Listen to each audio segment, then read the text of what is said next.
Chapter 10. The Phoenicians. The Phoenicians who gave us our alphabet. The Phoenicians, who were the neighbors of the Jews, were a Semitic tribe which, at a very early age, had settled along the shores of the Mediterranean. They had built themselves 2 well-fortified towns, Tyre and Sidon, and within a short time they had gained a monopoly of the trade of the western seas. Their ships went regularly to Greece and Italy and Spain, and they even ventured beyond the Straits of Gibraltar to visit the Scilly Islands, where they could buy tin.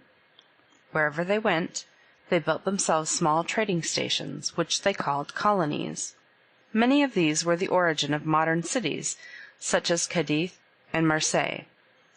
Here is a picture of a Phoenician trader. They bought and sold whatever promised to bring them a good profit. They were not troubled by a conscience. If we are to believe all their neighbors, they did not know what the words honesty or integrity meant.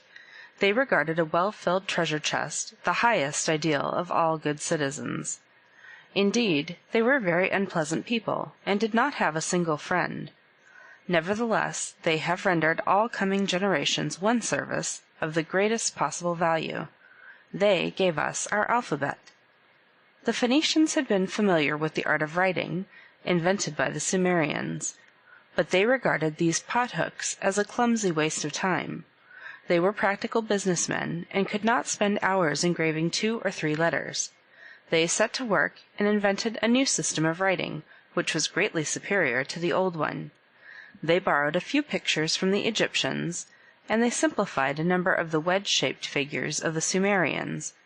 They sacrificed the pretty looks of the older system for the advantage of speed, and they reduced the thousands of different images to a short and handy alphabet of 22 letters. In due course of time, this alphabet traveled across the Aegean Sea and entered Greece. The Greeks added a few letters of their own and carried the improved system to Italy. The Romans modified the figures somewhat, and in turn taught them to the wild barbarians of Western Europe. Those wild barbarians were our own ancestors, and that is the reason why this book is written in characters that are of Phoenician origin, and not in the hieroglyphics of the Egyptians or in the nail script of the Sumerians. End of chapter 10.